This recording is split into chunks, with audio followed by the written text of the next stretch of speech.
Absolutely not. That money I was so excited to get was not even worth it at that point. And it's crazy for me to even say that somebody who was so money hungry, for the money to not be worth it, you know what type of suffering, what level of suffering you have to be at? Welcome back, you guys. Welcome to another episode of the Paid in Full Almost. I have another special guest, as I always do. Naeche, welcome. Introduce yourself to the people, girl. Hello, Taylor. So first of all, thank you so much for having me. I'm so excited to talk to you today. So my name is Naeche. I'm 23, currently working on Wall Street. I went to UPenn for undergrad, and now I'm living in New York City, figuring out life like everybody else. True.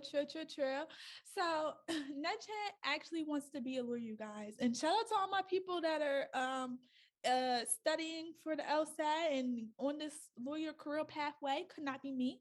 But walk us through why exactly you want to be a lawyer.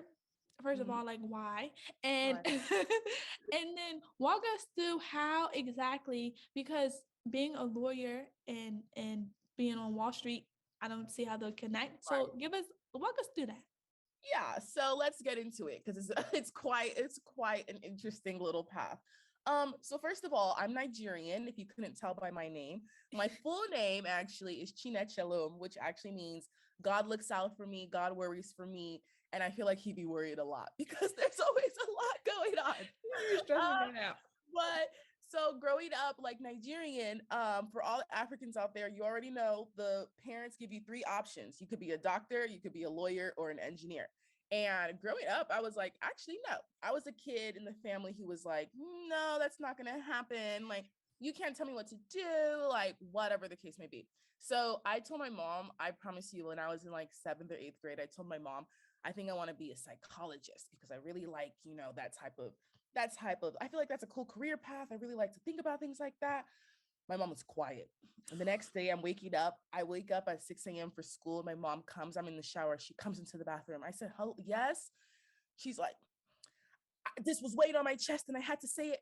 I couldn't sleep last night because I know you're throwing your life away trying to do something else, and so dramatic. And she started crying. I kid you not. She was crying because I wanted to do something other than doctor, lawyer, engineer. She's like, listen, I came to this country to provide and make sure all my kids like had the best life they could. So dramatic. The OG drama queen. There was actual tears. Okay. Not tears. Tears. So I was still like, okay, you could cry, but you still can't tell me what to do. So those tears is not going to work. No, because who's going to be studying for the LSAT and who's going to be the one in law school? Like that would have to be me unless you're going to do that for me. And also who's going to pay for it? I think that's got to be me too. Let's not even forget about that. We'll get into that. So throughout high school, I did a lot of extracurriculars. And one of them that I actually ended up doing was mock trial. Essentially, mock trial is one of those clubs at school where you pretend to be lawyers, essentially. Mm-hmm. And for me, it was more so like acting, because we would go to the court and put our suits on. And I was having fun. I was actually having fun in the courtroom, arguing and stuff. And I was passionate about it. And I was like, if this is what lawyers do, maybe I will do this. And I kid you not, that's the only reason I was even open to it, because I did try to deviate. But after I did mock trial, I was like, okay, this is fun. So then I get to undergrad. What am I supposed to major in? I didn't know what I wanted to do. And I have an older sister who also was pre-law, did political science, went to law school. And I was like, I guess I'll do political science too. I don't know. Especially when your parents aren't encouraging anything else, it's kind of hard to know what else you would even do. So I did poli sci. And the thing is, when I went to, my parents were the type who were like, you're not leaving California for college. We don't have a lot of family in this country. If something happens to you in another state, what are we going to do? I applied out of state anyways, because I was like, listen, I hear what you're saying, but what I'm doing is definitely not here. Gotta go. I just wanted to see. I said, let me see where I get in. And then I got into an Ivy League and I was like, so I'm still not gonna, like, what, I still can't go. My mom was still she was still like, I remember telling her, and the look on her face, she was proud, but she, in the back of her mind, she's probably like, yeah, that's great, but you're not going. Like, that's how she was looking at me. She, like, her heart was broken because this meant what, her child was leaving the house. Like, keep in mind, my older sister did everything by the books. She went to undergrad, she went straight to law school, she became a lawyer at 25. That was like their perfectly crafted, you know, child that followed all the rules. And then here comes baby number 2, and I was like, no. Like she did that for all of us. Yes, exactly. I was like, no, like she already did it. Let me do what I want to do. And I think me leaving California and going to the East Coast was really what opened up like just the like land of possibilities to me of what could be, you know? So when I got to Penn, I did poli-sci, and I actually started taking some criminal justice classes my first year. And that's what really like solidified it for me, because one of the classes I took was called Race, Crime, and Punishment. And we actually like visited people in prison. We went to like maximum security facilities and spoke to men who were doing life sentences without the possibility of parole.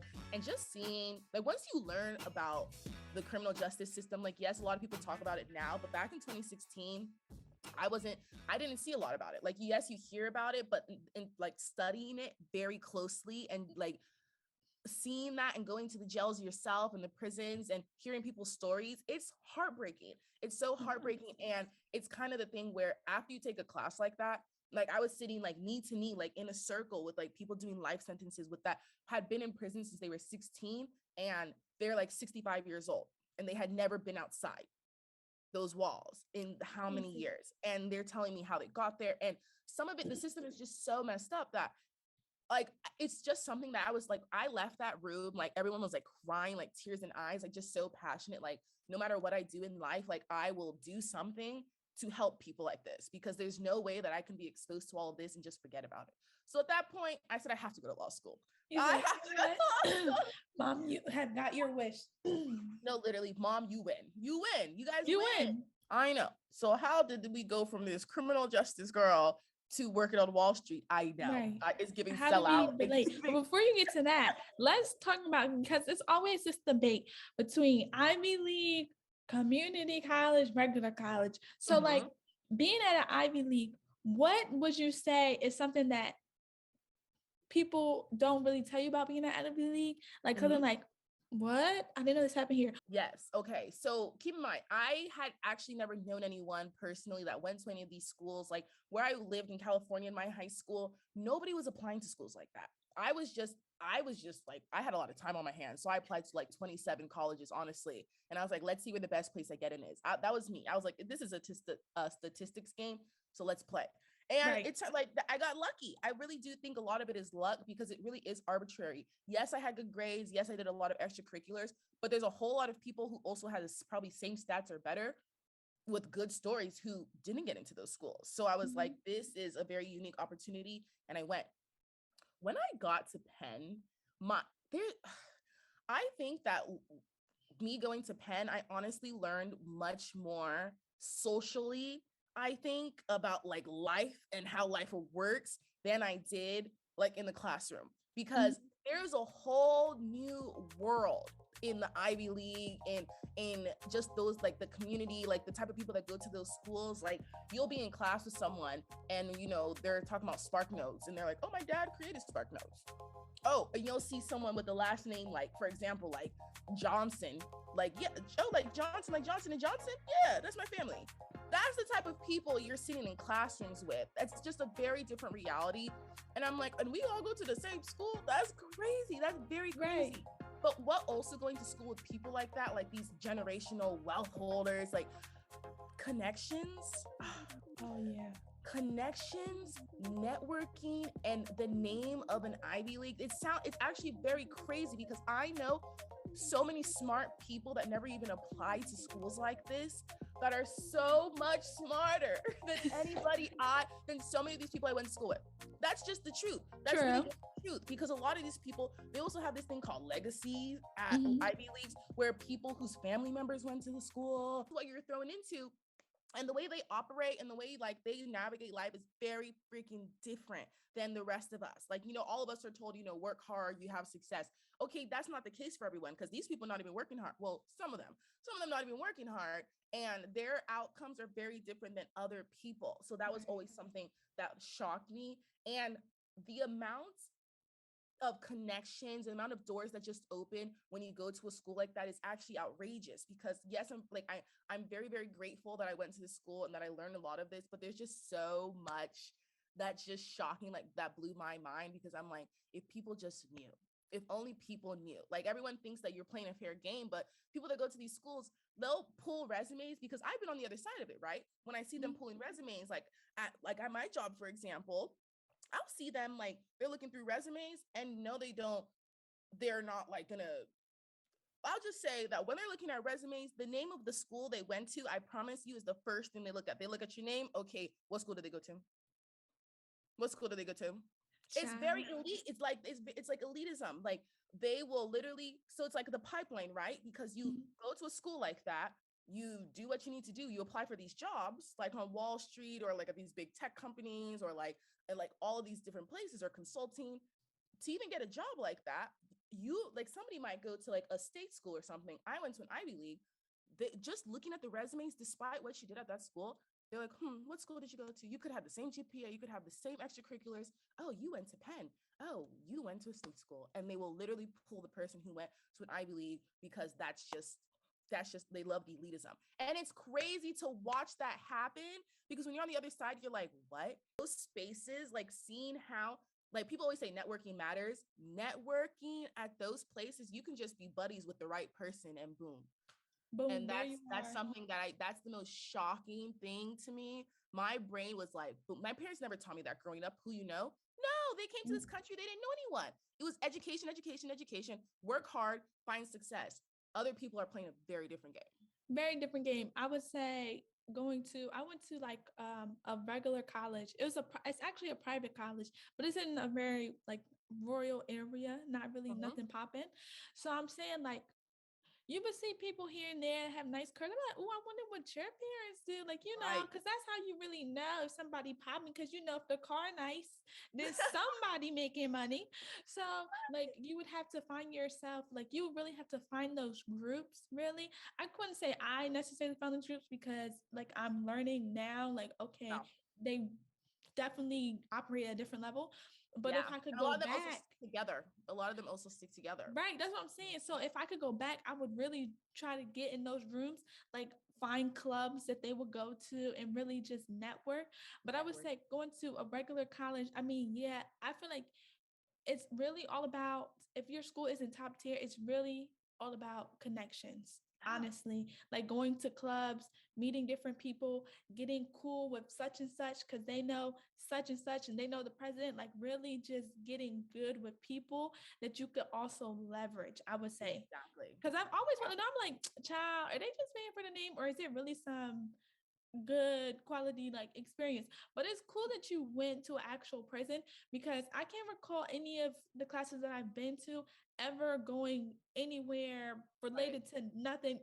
I've never, like, as far as fashion, like we went to help set up with fashion shows, and I know recently they went to like New York runway, but it was never nothing like, oh, like we're going here so you could get, so that is cool, that is very nice. But back to what it was. So somehow we got onto Wall Street. So tell us how we got onto Wall Street. It's all really connected. It's all really is just connected. So I get to Penn, and all of a sudden, right? Penn is known. I didn't know this before I got there. I didn't know when I applied. Penn is known for Wharton. Okay. Wharton is the business school. At the time, I think it was the best business school in the country or the world or something. So I get there. I'm pre-law. I think that's pretty prestigious. Like, I don't know. I'm like, yeah, maybe a lawyer. I remember on my first day, somebody asked me, so what school are you in? I said, huh? Like, what college are you in? I said, what do you mean, what college am I in? I go to Penn. I go here. He's like, no, like, what is your major? What are you studying? I said, oh, I'm pre-law. He said, oh. I said, oh. Right. I said, what do you mean by that? I said, what college are you in? And he was like, oh, I'm in Wharton. I said, what is Wharton? I've never seen somebody look so disrespected in my life. You would have thought like I just insulted this man's mother, me asking him what is Wharton, because apparently it's the best business school in the world. I didn't know. I didn't know. I literally came in there. I knew nothing. I had no clue. So I'm like, what is this Wharton thing everyone's talking about? Throughout the years, I then learned that Wharton was the most prestigious school within Penn that you could be in because it's the best business school. All those people then go to Wall Street. All those people, like, it's literally like a path. Like, it's literally like they go to Penn, they go to Wharton, the best business school, then they get their big fancy jobs on Wall Street. They make all this money. That's what most of them do. And I didn't know I was going to a school for that. So I'm walking around like going to class on normal days, and I see people in suits all the time. Like my age mates are in suits. And I'm like, what is going on? I don't even own a suit like that. I don't own a suit. We're freshmen. What are you wearing a suit for to class? Where are you going? And they have all their professional looking like binders and like the notepads. I was like, what is going on?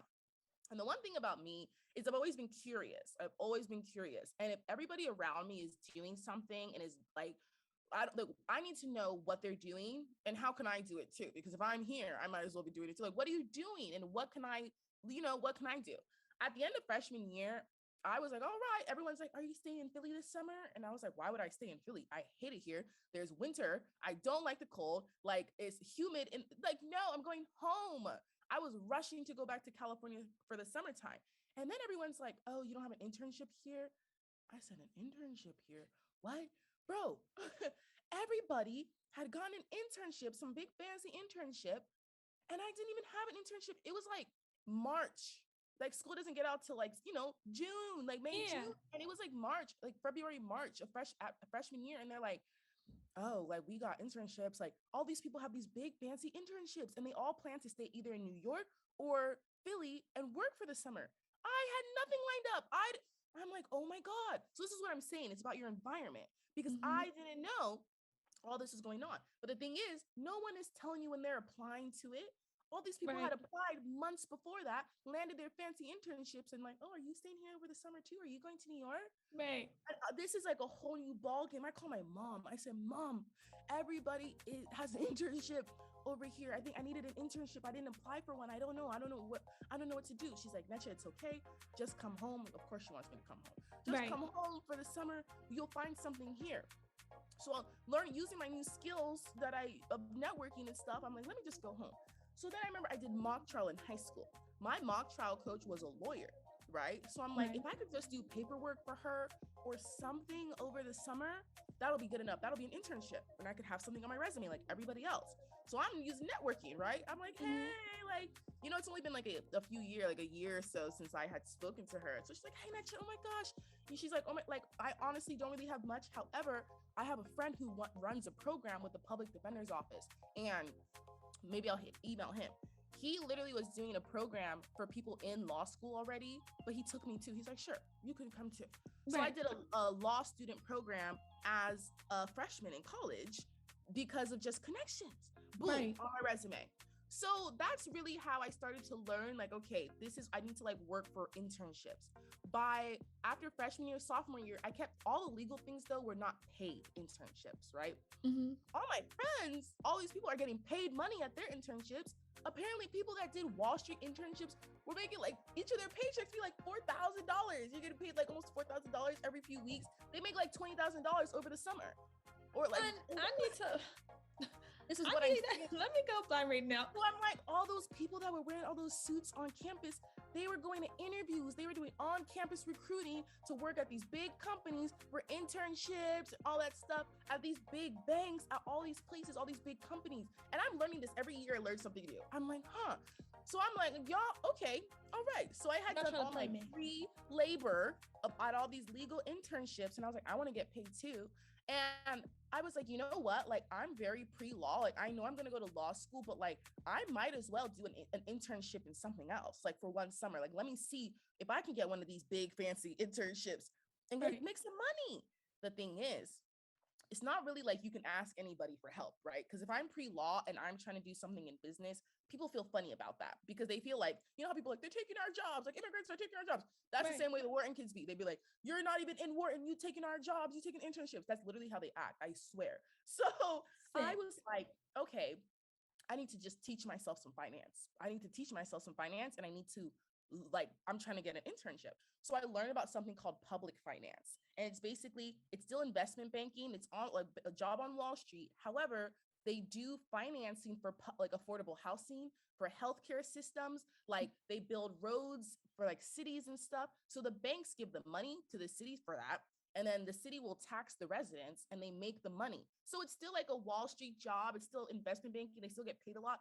But like morally, I was like, yeah, I could do this morally because I didn't want like I had a problem with like doing like, I don't know, like, you know, morality. I was like, I'm not Yeah. trying to make the rich richer for my summer. Yes, they pay well, but that's not really what I want to do.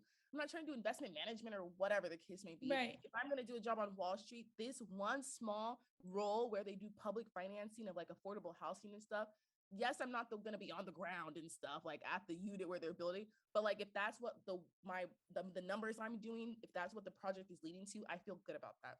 Right. Oh, but how was I going to learn? Like I had never done anything finance. I was bad at math. Like I literally had to figure it out. So I started like chatting with people like older, like other older Black people who were in like Wharton. Like I had a few mentors and I was like, okay, I want to like do this. And they were like, okay, here's what you have to do. Like you got to go on LinkedIn, reach out to people at the companies, networking. Yes. Networking, again, this is like all reoccurring. These are all reoccurring themes. Networking. So you know what I did? I literally went on LinkedIn and I would find people who work at these companies, which people do a lot to me now, which is funny. It's like circle of life. Find people who work at these companies. I would email them like, hey, I'm like, I would, first of all, I would look for people of color.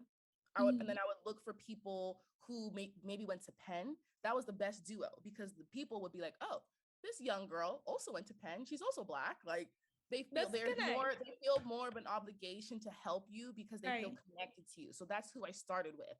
And people really responded. Some people would not, a lot of people would not. People didn't have time because like Right. they're working these big fancy jobs. They don't have time to talk to a little girl who doesn't know anything about finance but wants to work in finance. So I literally would have calls with them and tell them like basically what I've told you, like I'm really interested in this, like I'm super pre-law, but I do want to do this public financing because I do want the experience XYZ. And one of the guys was like, okay, so be honest with me, do you know anything about finance? I said, no, I don't. And we were laughing on the phone and he was like, okay, well, I feel like you're really passionate and I like your personality, so I'm going to help you. And he literally sent me all these websites that he thinks that I should go on to learn like what public finance is, what they do, the terms I should know, the math I should know. Once I got this information, I would talk to I would never leave a call without a connection to somebody else. So every Now single time I got, that's a key. yes. So I build a relationship. They help me out. I'm like, is there anybody else in your group you think I should speak to? Or is there anybody in another group at the bank is there anybody who works in that group that you think I can talk to? Eventually I networked, eventually spoke to people in the group that I ended up interviewing for. That's how far the networking went. So by the time I was interviewing, I already spoke to half the team as Right. just a young person interested, right? And behind the scenes, before I even got there, I was studying. I would get out of my poli-sci classes. I would literally make note cards of everything finance that I needed to know, and I would study it like it was a class. And then on top of that, I literally enrolled as an elective in a grad school class that I found at Penn called Public Finance and Public Policy. And I Mhm. talked to the professor, and he was like, oh, like this is a grad school class. I was like, yeah, but I want to take it as an elective. I just really want to be more familiar with the content before I'm going into an interview to talk about this stuff. I want to know, like, you know, I want, what are you teaching in Yeah, class? but yeah. So this is everything I did to even get to before I even got to the internship, before I even got to the interview. So by the time I got to the interview, I knew what I was talking about. I knew how to do the math, like the financial math that you had to know. And they were like, wow, as a pre-law person, you know a lot because I put the time in. So Right. that's how I even got an internship on Wall Street in the first place. Investment banking? No, no, absolutely not. Absolutely not. Investment But banking that's is not for the weak. no, it's not for the weak. And I turned out to be very weak. It was not for me. Absolutely not. The summer, I thank God that I only tried that out for a summer because no, absolutely not. That money I was so excited to get was not even worth it at that point. And it's crazy for me to even say that somebody who was so money hungry, for the money to not be worth it, you know what type of suffering, what level of suffering you have to be at for the money to not matter? When was I even supposed to spend the money? It's not like Now there that's was the time. question. Because that's the There was no question. time. We were You always at work. working on the weekends. You think you have a free weekend? No, you got to work on the weekend to get ready for the next week. Thank God it was only like 8 to 10 weeks because, oh my gosh. Listen, and one thing about me, two things for certain, the weekends are mine. Don't email me nothing about work because I'm not seeing it. I'm not like, seeing you know how it. people work from home now, they have their laptops everywhere. That's bankers all the time. Like, you always working, you're always at your laptop, you always have to be on call, there's always work to be done. And they'll be like, oh, time to go to happy hour, you go have one drink, you go back to the desk. It's not happy hour and go home. It was miserable. I'll be very honest, it was miserable. I had a very miserable summer. I said, okay, I tried that out. And I remember when I got that job, keep in mind, I didn't tell anybody at Penn, except I didn't even tell my roommate. I didn't tell anybody that I was interviewing for this, because I didn't want to, if I didn't get the job, like, then what? Then everybody, Right. It's like, what? That's so embarrassing. So yeah, I said nothing. So all I did when I got the job was I updated my LinkedIn like everybody else. And I said, incoming investment banking analyst, like, right. all we did. And for the summer, and everyone was like, what? All the workers were so upset. They were like, because people were talking about it. My friends would come like, oh my God, I was at my club today, and people were talking about how you now all of a sudden have a Wall Street job. You were so pre-law, and all of a sudden you have an investment banking. I'm like, nobody even knows what type of investment banking I'm doing. Like, I'm literally doing public financing. Like, and keep in mind, you don't even know what I did to even get that internship. That's what I'm saying. Like, y'all need to mind your business. You don't even know what I did to get to that point, and people have opinions. That's the come. You work hard quietly and then share your success, and that's just always been True. My mom. One of my friends, who I was in Washington D.C. with, one of my roommate actually. I was talking to her, and she sent me a Snapchat or something, and she's like, on my way to my third interview for this job. I said, third interview, girl, where you interviewing at? She's like, on Wall Street. I said, excuse me, Miss Pre-Law, Wall Street. You never even done anything in business before. She's like, no, Naeche, they have a legal division. I said, legal division on Wall Street. I said, huh. I said, you send me the application. Send me the information. Send me it over. Let me just, because I'm gonna, if I can find a job possibly, then maybe I'll have more time to study and stuff, you know? Right. So I was like, what can I do for a year or so before I go to law school? And long story short, I applied to the same job she applied to, and we both got hired. There. Period. And then boom, I got a job. Well, before I accept this offer, I should probably ask my mom. Like, not really ask at that point, because I think I got to an age where it turned, you know, when it transitions from asking to kind of telling your parents where you're going to do.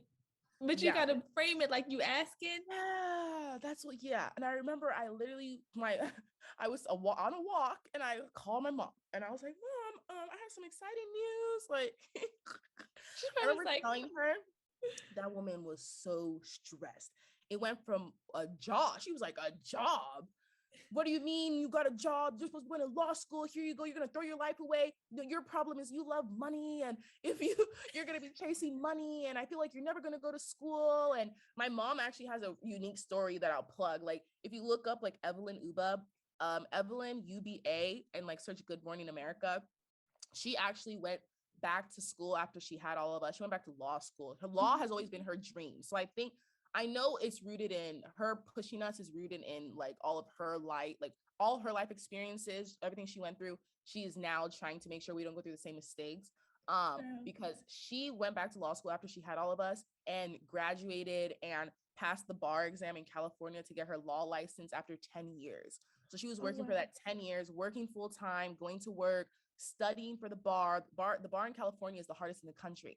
California and New York have the hardest test in the whole country. And she was working, raising 4 kids, and literally trying to take that test, and she passed after 10 years. So she literally was so excited. It went viral. She was on Good Morning America. So that's how come she sees us, and she's like, you're not taking that gap year. You're not going to do anything where you're throwing the years away, and then you're going to be old trying to go to law school, or like I did. And that's what it's rooted in. So I understand. And that's her fear, right? So she's like, I don't want you to make that same mistake because Naeche, like, I also was like, oh, I'll work. She ended up getting married, and she had kids, she got a job, but that was still her passion. And I was like, Mom, like, one thing about me, like, I'm not that passionate. Right. Like, I said 10 years. I'm not that passionate. I said, if 10 years go by, like, I promise I would have found another way to make money. Like right. I have a job right now on Wall Street. Like I could always just transfer divisions. Like, you know, That's what I'm saying. not Like, just, seeing that you're taking a gap year, what? Well, first of all, did you find? Because with me, I find transitioning from college to adulthood, child, oh my is a God. struggle. So, with you having a job on Wall Street, just trying to do the LSAT, like how do you find like that work-life balance? Like how did you find like kind of a medium or at least navigate your way through that? Yeah. At first, I will be honest, my first year there was no balance. There was no balance. There was not. Because I think class of 2020 was just very unlucky. Class of 2020, starting your career as an adult, like during the pandemic, was probably like the worst thing that literally could have happened Right. to so many people. Because when I first took my job, it was kind of sold as like it's like 9 to 5. Lies, no job on Wall Street's 9 to 5, but they're like it'll be 9 to 5. I was thinking, okay, probably 9 to 7 or like maybe like 8, but like that's not terrible compared to what I was the hours I was working when I was in banking. Um, so it was like, 9 to 5, 9 to 6, and you can study after work. And Mhm. everybody else who's in your program, most people, there was 14 of us or 13 of us hired. Most of us wanted to go to law school. So it's like you'll have like a community of people who started at the same time as you, have the same goal of going to law school. I was like, they were like, you could probably study together, have study groups, like everybody has the same path.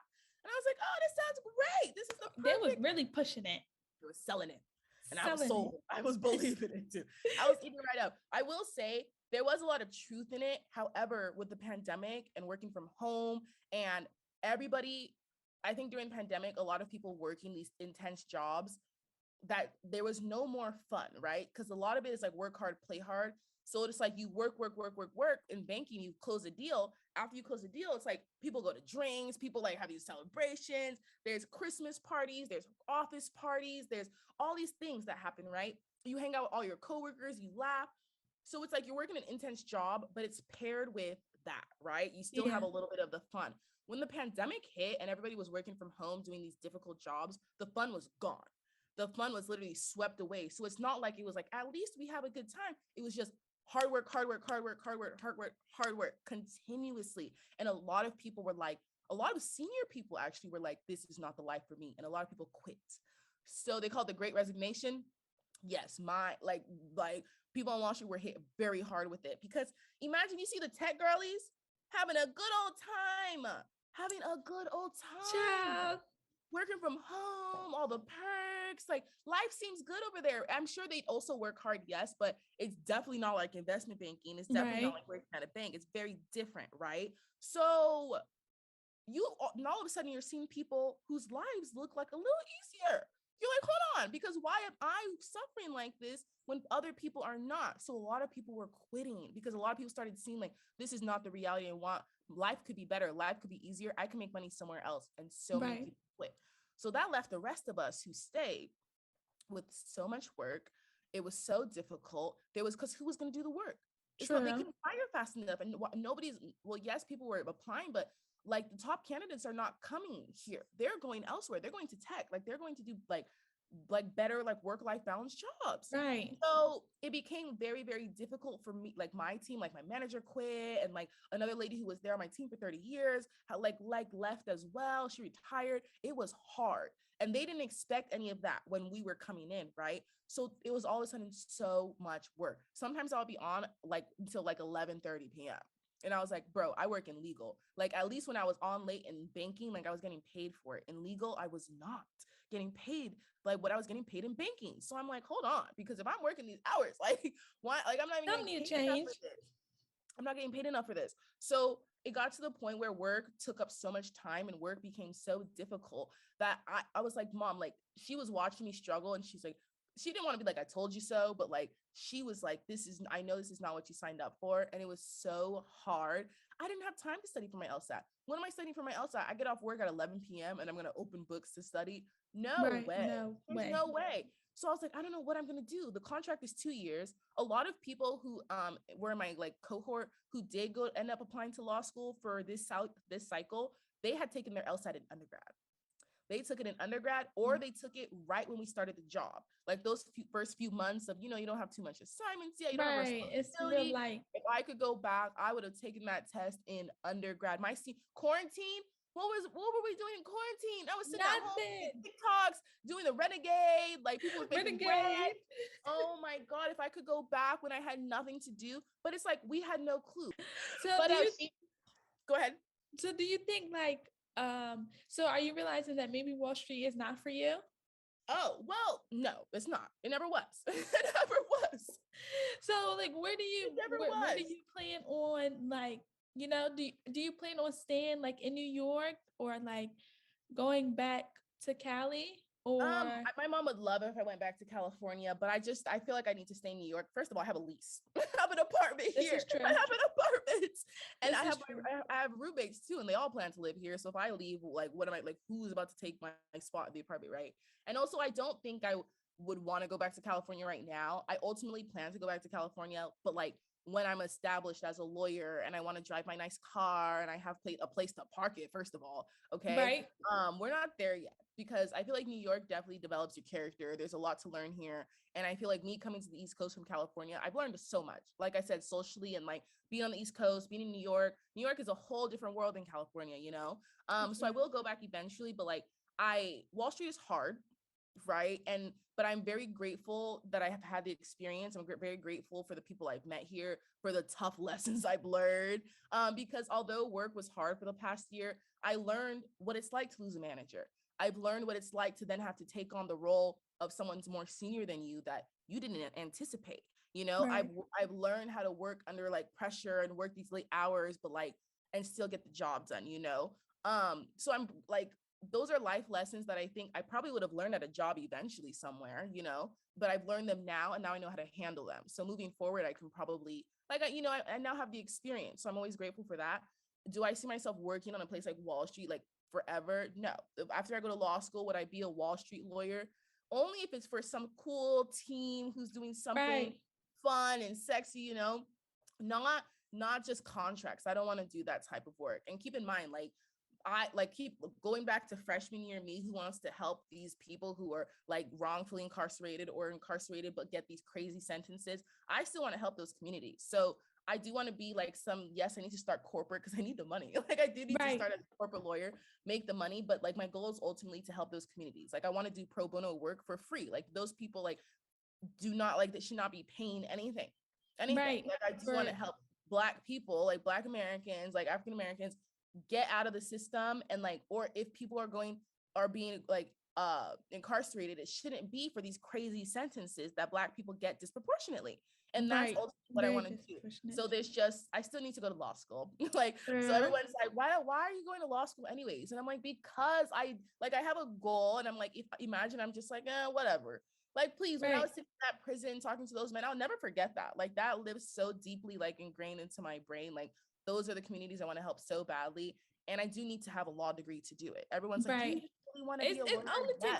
It only takes one experience to like really change your trajectory, honestly, which I definitely agree. Because child, we get sentenced and you see it all the time in the news, stuff that's been happened where we get like 40 years and they get probation. And it's like, that's crazy. And that's no, absolutely not. So I can't just sit by after I've learned so much about that and then be like, I do nothing about it. No, even if I'm doing just a few pro bono cases a year, like that's better than just nothing. Right. You know? So yeah, like Wall Street though, like you asked, like Wall Street, it's just a very different environment. And Wall Street does have like the resources, like the legal division, like they have a pro bono committee. And right now they're helping with people's records. They're helping people who say they've been wrongfully incarcerated. And there's this like project going on right now that the division is working on with the Innocence Project. And like people who say they're wrongfully incarcerated, they're looking through all the court documents. So they are doing work like that, which I was so happy to see when I got here,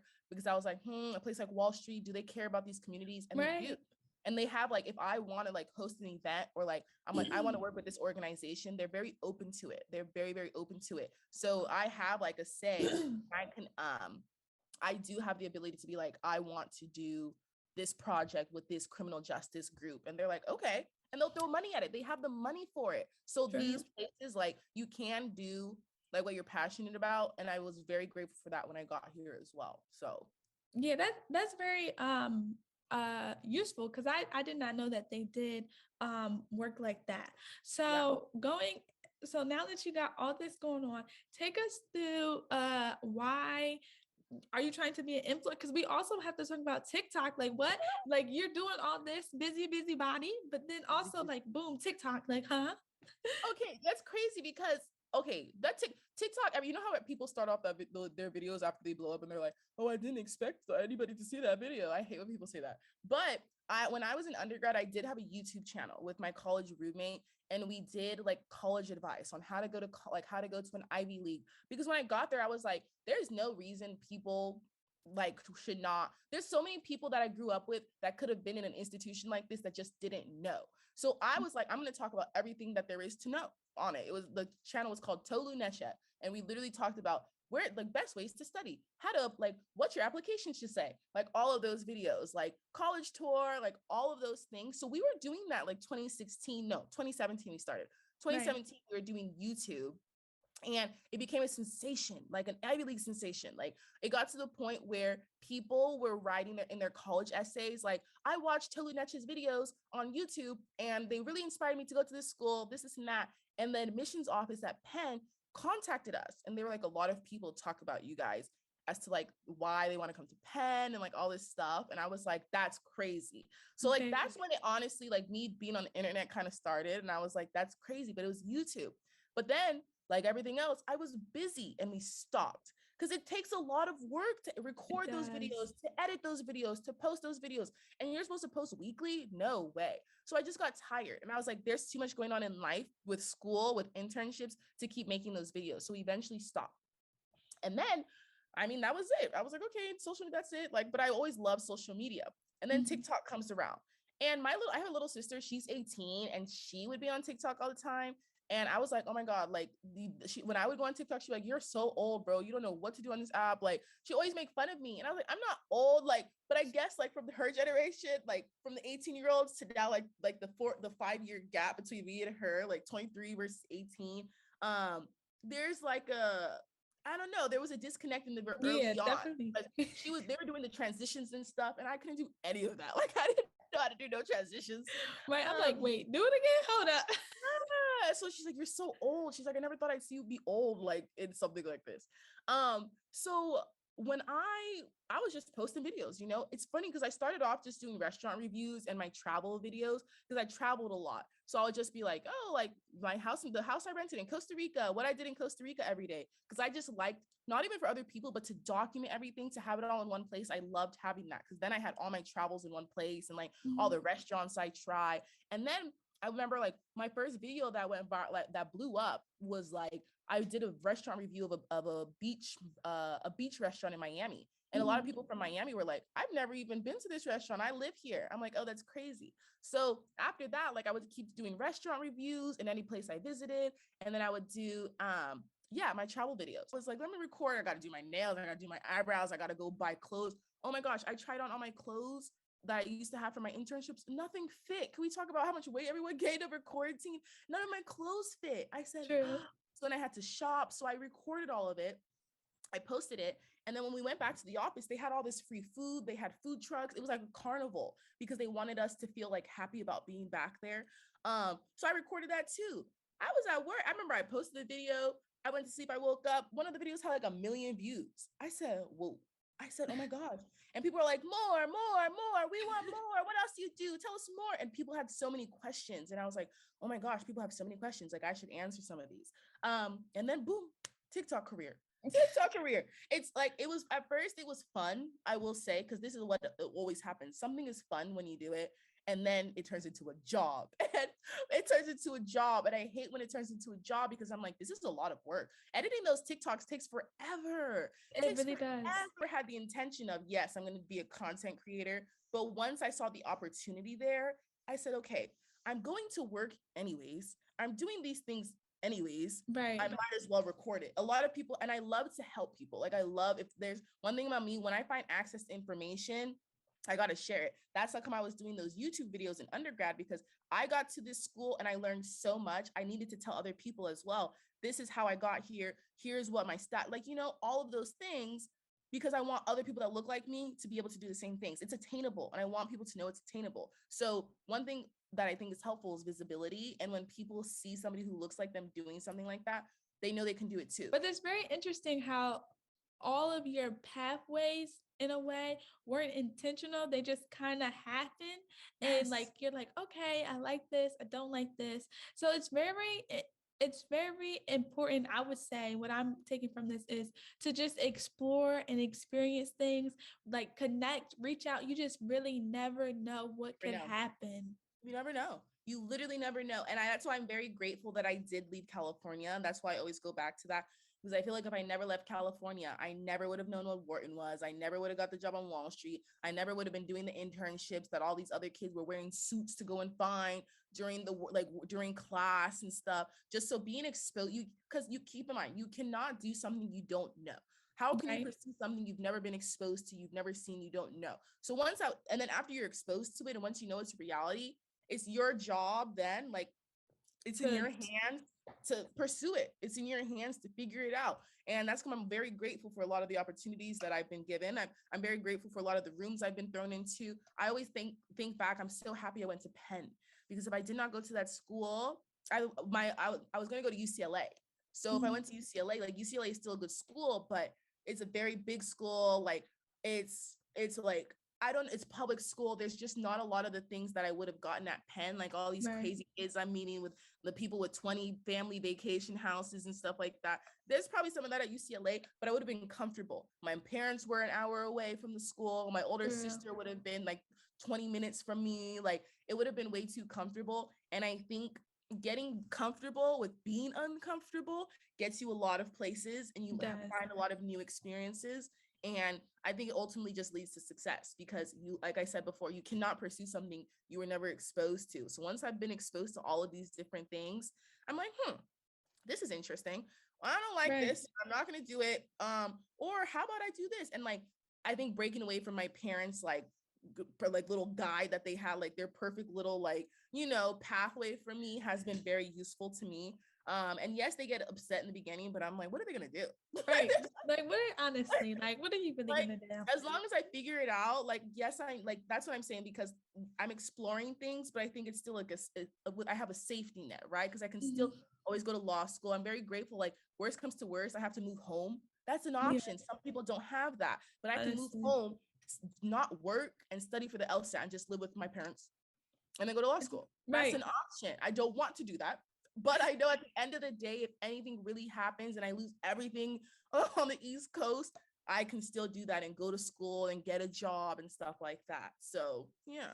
That's a really good thing. It's all about, like, I feel like now that I've graduated college, it's really all about putting yourself out there and not being afraid. Like, if worse, I know some people don't have this option, or like, this is not something they can do, but for the people that can, like, I've always told myself, like, now I'm telling myself, okay, if worse comes to worse, I could really just be at home and then try to figure out. I don't necessarily want to be at home. Well, I am going back home. Don't get me wrong.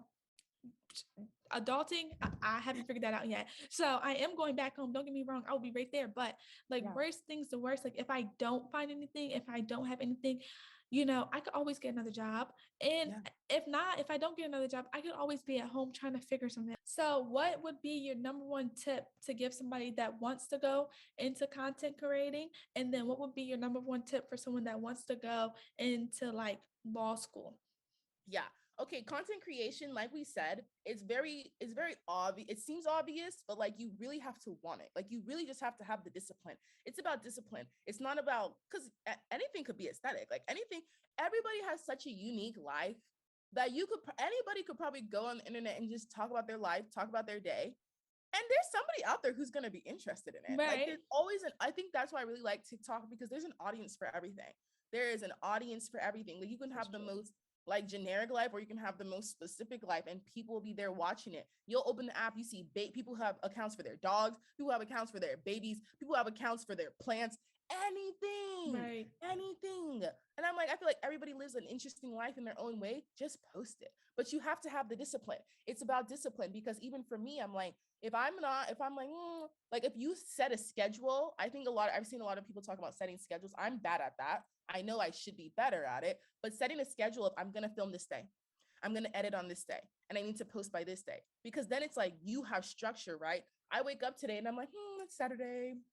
What should I do? Like, and I'm like, if I would have woke up like, okay, you're going to edit this video, you're going to post this one, and you're going to start recording for X video, that's what much more structure, and that will probably get me to actually do it, right? Right. So I do think it's a lot of the discipline and setting up structure, and just don't be afraid. Like you can't be afraid of what people are going to think. The thing is, there's always going to be a hater out there. There's always going to be someone who doesn't like what you're posting, who doesn't like you, who's like has an insult ready to go, Let your haters be your motivators, period. Yes. And at the end of the day, for every like one person who doesn't like what you're doing, there's probably 5 people who do like it.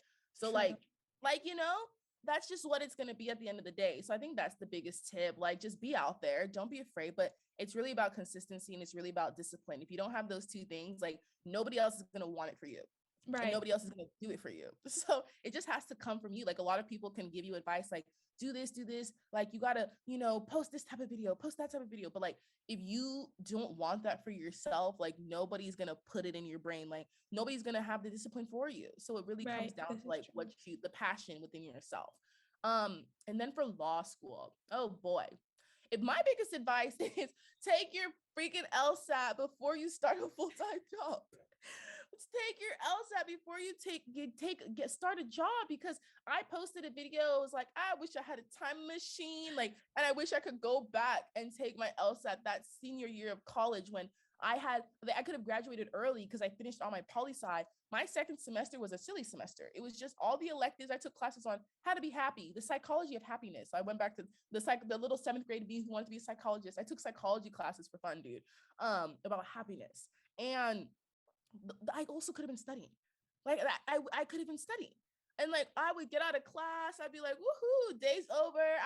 I remember I would go buy a Talenti ice cream, and I would literally put my pajamas on, light the candle in my room, and put Netflix on and lay in bed and watch Netflix in my apartment. And I was so happy. Yes, I was happy. And I don't regret a lot of things, but I think taking this LSAT is probably the one regret I have. True. The one regret I have in life. But then again, if I would have taken my LSAT in undergrad, maybe I wouldn't be at my job right now. I probably wouldn't be on TikTok. I wouldn't be making content, because everything happens for a reason. So yeah, I don't have regrets, but life would be easier for me right now if I took my LSAT beforehand. Think it was worth paying in full almost? Do you think, going to Ivy League or school in general, do you think it's worth it?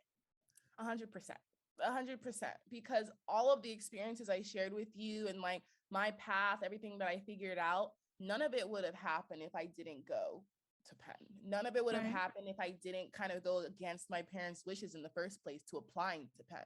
So I think it all really comes back to taking chances, putting yourself out there. And even if it's quietly taking chances, you don't have to broadcast it. Like if you're afraid of failure, or if you're afraid of like, oh my God, what are people going to think? Don't tell anyone. Right. Do it quietly. Right, you have a passion, and you don't have to talk about it. Try it out, because guess what?